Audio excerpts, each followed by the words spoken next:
mi nombre es Viridiana Luna Cienfualteca. Hoy les voy a presentar un poco de manera muy general lo que yo desarrollé durante mi maestría, que es mi tema de tesis, que en este caso es titulado Un enfoque lagrangiano basado en aprendizaje de robots manipuladores. Entonces, cuando hablamos de robots manipuladores, ¿qué es lo primero que pensamos? Líneas de producción en masa, ¿verdad? Que pueden ser del área automotriz, aeroespacial, puede ser también en el área de alimentos, empaquetamiento, etcétera, ¿verdad? Hoy en día sabemos que estas industrias que tienen estas líneas de producción en masa requieren de robots manipuladores, ¿verdad? ¿Por qué? Porque quieren que este robot manipulador realice tareas repetitivas durante horas, días, meses, años, hasta que le hagan su mantenimiento y entonces esté realizando una tarea designada, que puede ser que desplace objetos, corte, solde, pinte, entre otras actividades. Pero además, lo que buscan hoy en día, pues estas compañías, no solamente es que realice este trabajo designado repetitivamente, sino que también sea capaz el robot manipulador de adaptarse a situaciones desconocidas. ¿Cómo que puede ser?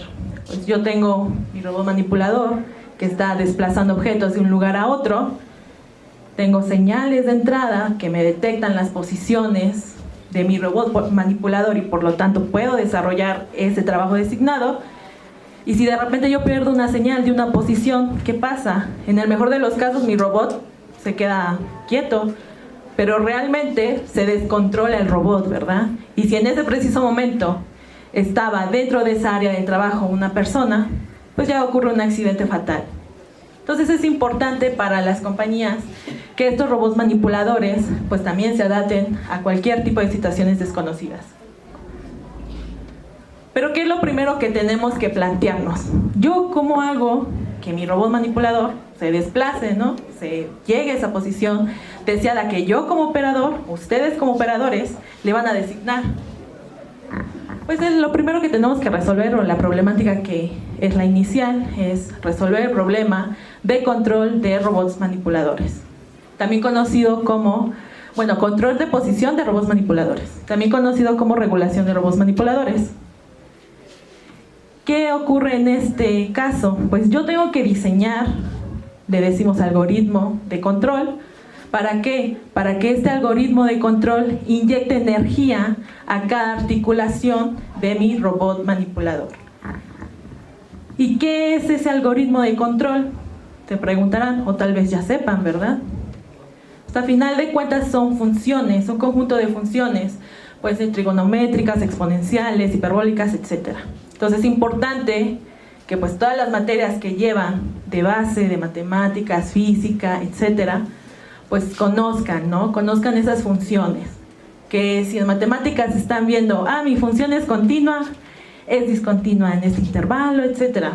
Todo lo que están aprendiendo o van a aprender, pues es importante para poder diseñar ese tipo de algoritmos.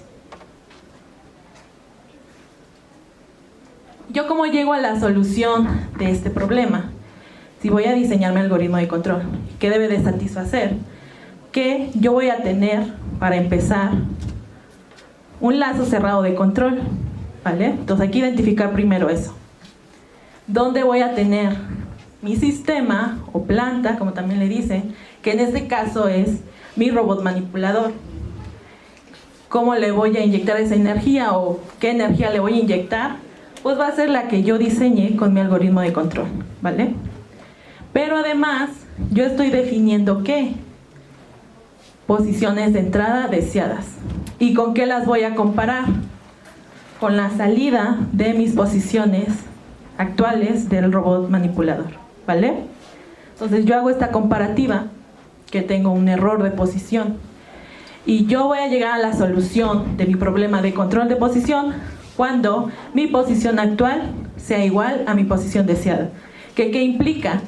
Que el error de posición pues sea igual a 0. Realmente, pues en simulaciones y en la vida real, nos aproximamos a ese valor cercano a 0, con valores de 10 a la menos 3, menos 5, menos 7, etcétera, ¿no? Los empezamos a considerar iguales a 0. Porque son tan pequeños que pues se puede hacer esa similitud, ¿no? Y además, ¿qué ocurre? Pues yo tengo mi robot manipulador.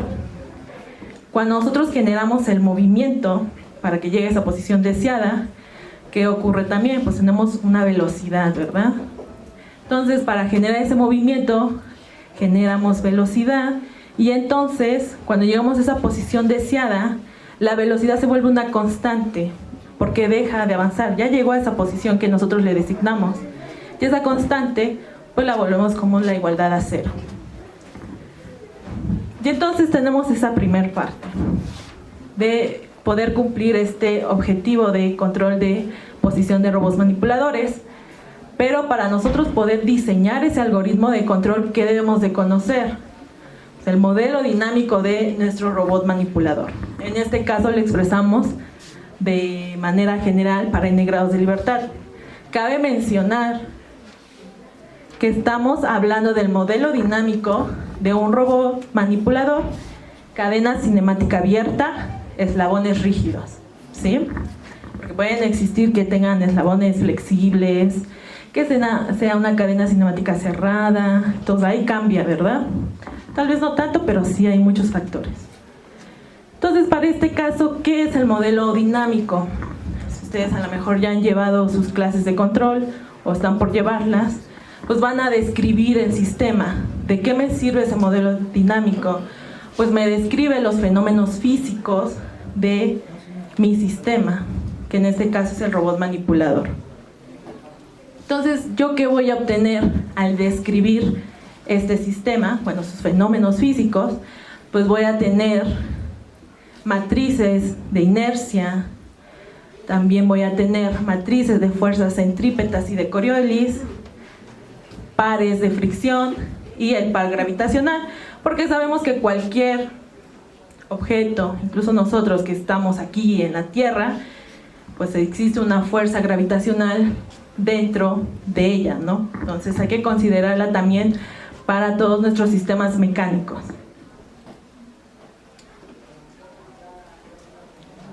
Y bueno, en este caso se trabajó con el robot manipulador de 2 grados de libertad.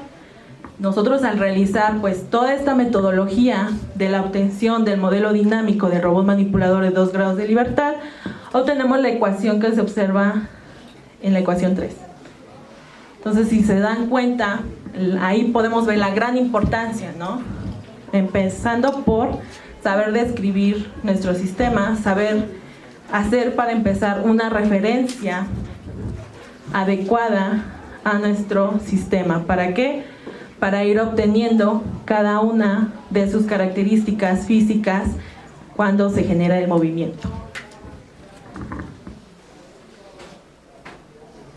Y entonces en esta parte, si se dan cuenta, solo estamos abordando la primera parte, que es el control de posición. Falta ver cómo vamos a hacer que el robot manipulador sea capaz de adaptarse a esas situaciones desconocidas que pueden ocurrir. Entonces, lo que se piensa, pues hoy en día, hablando de manera muy general, sabemos que la inteligencia artificial pues ya ha abarcado muchas áreas. ¿Por qué? Porque nos da muchas facilidades. Entonces, lo primero que se tiene que saber es qué es que aprenda algo. Porque cuando hablamos de inteligencia artificial es porque va a aprender. Va a aprender y a partir de aprender va a poder realizar acciones. Nosotros empezamos con lo más básico de lo que es la red neuronal, que en este caso es el perceptrón. Podemos observar en la figura 8 que el perceptrón es una red neuronal de una sola capa. Podemos tener muchísimas entradas, una sola salida, ¿sí? O varias salidas, pero ¿qué es lo que hace que sea una sola capa? Que si yo de esta salida entonces tengo otras salidas y de ahí voy a obtener otra salida, pues ya tengo 2 capas, ¿no? Entonces lo más simple es el perceptrón, que es una sola capa. Y entonces nosotros lo vamos a ocupar, ¿sí? Para primero saber qué es que aprenda, ¿no? En este caso, no les comenté, les comento. Bueno, la salida que va a ser, vamos a tener pues las entradas que van a ser conocidas, Tenemos que encontrar unos pesos y a partir de esta función de activación, que es la función de activación de esa red neuronal, que nosotros la podemos, pues más que nada establecer. A partir de eso nosotros obtenemos esa salida de tal forma que pues se obtenga un valor que nosotros queremos que realice. En comparación de lo que suelen realizar nuestros colegas de computación, nosotros ocupamos la identificación paramétrica para encontrar los pesos W sub 1, W sub 2, que en este caso nosotros los denominamos como teta sub 1, teta sub 2. Entonces, cuando nosotros ocupamos identificación paramétrica, pues tenemos que generar este tipo de ecuaciones, que es un regresor lineal, donde tenemos nuestras funciones x1, x2 y nuestros parámetros desconocidos, ¿vale?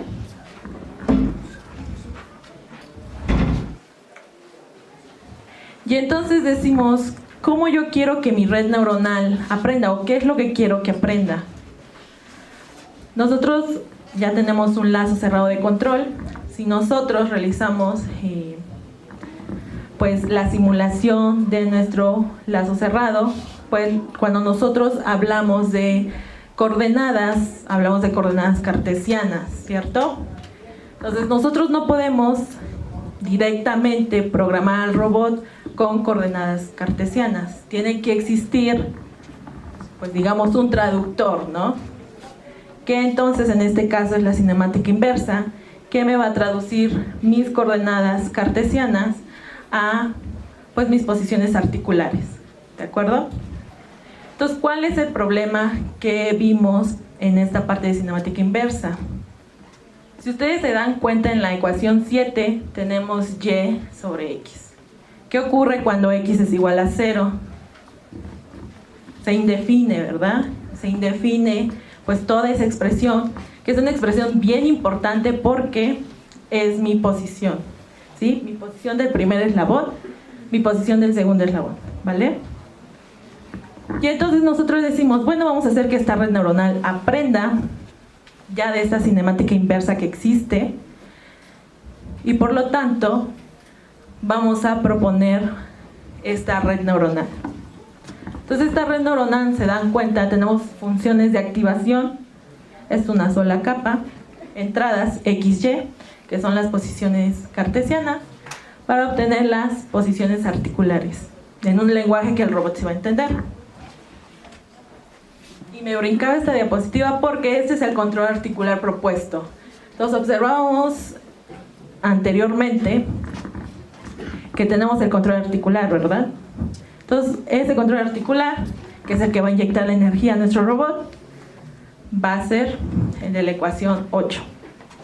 Entonces, si se dan cuenta, tenemos que son ¿qué? Funciones de senos hiperbólicos, exponenciales, etcétera, ¿verdad?